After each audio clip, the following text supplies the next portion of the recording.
I'm here in Rangai. It's an area not far from Nairobi. And today's topic is martial arts as a business in Kenya. I was invited to a tournament today for children, and it's lunchtime now. I didn't want to do the video where the noise was going on, and I wanted to talk about uh, martial arts as a business. Now, many of you know that I came to Kenya and started modern martial arts in the country, and that was in 1997. My first class was about 5 or 6 students, and today we have thousands of students uh, in the game. So I wanted to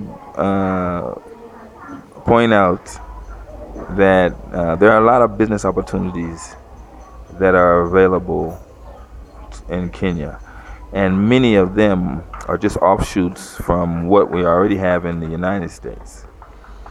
Uh, in the United States, many parents may not know that martial arts uh, is a business, and when it comes to training the kids and having competitions like this ones, and we are um, not far behind the Western world, as you might say.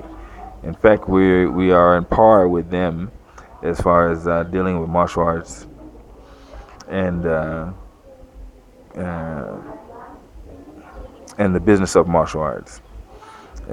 What I did was because I was in tournaments, I was in over 400 tournaments while I was competing in my day, and I had many opportunities to go through and see what tournaments were good, what was good about a tournament, what was not about a tournament.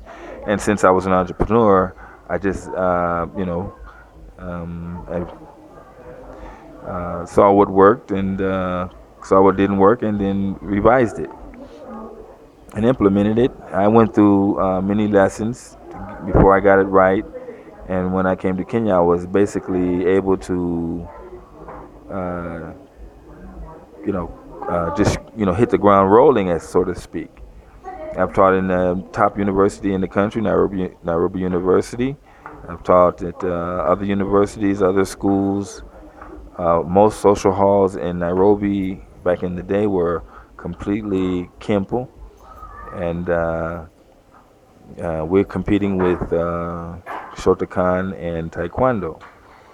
Now, the way it works in a basic tournament is that the students will pay for the opportunity to bring their parents will pay for the opportunity to bring their children and compete on a ring mat where they compete with other kids their age. Um, Basically, they are the students are given trophies and certificates and medals, and uh, in this case, they are also giving out lunch for all the kids, chicken and chips, chicken and fries. I mean, and everybody has a good time. So it's like a day out for the parents, and I think this is really cool. And you know, uh, the way they have put it together, and we expect that there'll be many more of these to come in the future. Now, I created the African Sport Karate League back in 1998. It's now in its 21st year, and it's the only league of tournaments that are connected to a point system I've seen in Africa. And like I said, we're in our 21st year. The game keeps growing and growing, and that's in line with the population growth of Kenya. Because 20 years ago, uh, since 1998, the population of Kenya has doubled. So we can see that all businesses that were in place also would substantially grow just because of that fact, if nothing else. If you were able to, run it professionally and keep it clean and keep your customers happy. Then they'll return, and then they'll give good ratings about your business, and then you can just push on like that. That is the normal way it's supposed to go. Unfortunately, in the black community in the United States, our numbers are decreasing, and our communities are disappearing. And so you start a business, you cannot survive on just black dollars. You have to have whatever the business is. It has to cater to Mexicans and whites and anybody else that would come to the business.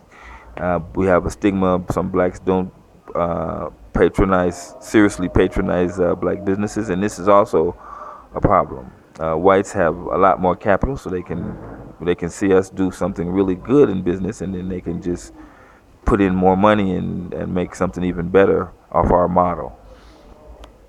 But here in Africa, you don't have that issue. Everybody is on the same level of platform, and you can, it's up to you. If you're going to make it, you're going to work hard. You'll make it. If you're not, then that's going to be the problem.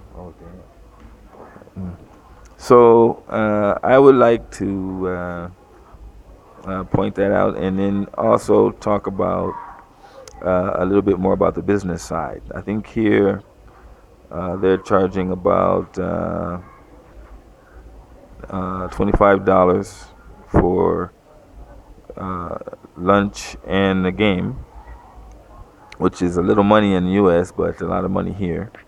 And it's being held at one of I guess this is like a 3-star hotel here in Wangai. And I think you have about 8 or 9 black belts who have schools who agreed to bring their kids for the game. They'll continue with this one, and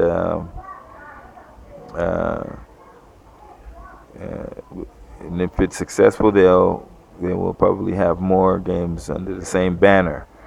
Kempo has now split. I started in the Kenya Kempo Federation, and then some of my black belts, as they got older, went their own way, started their own organizations. So we split, and then their black belts also split from them. So this is an ongoing process. Even when Kempo was introduced in the United States by Ed Parker, his first three out of his 4 brown belts just left him after they had been training with him for years. And these things happen. On the business side, martial art is not a very lucrative business. It's a very stable business if you know how to handle it. And definitely kids are there. So, kids and adults.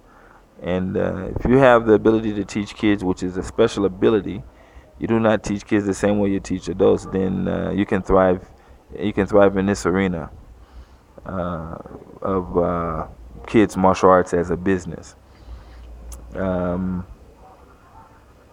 I didn't just want to come on quickly and talk about that. I don't want to get too deep into it. But if you have these events regularly, like I created a league of tournaments, so we're sure to have 9 tournaments every year, with a grand finals at the end of the year, a major event. So that is how we make money, because we keep having set tournaments over and over again. And then the area of promotions, when the students are being promoted, there is another fee that goes about the same $25. And when I was in the U.S., my school there, we charged, I think, $35 for per month. That was in 1996, for 1995, 94 though.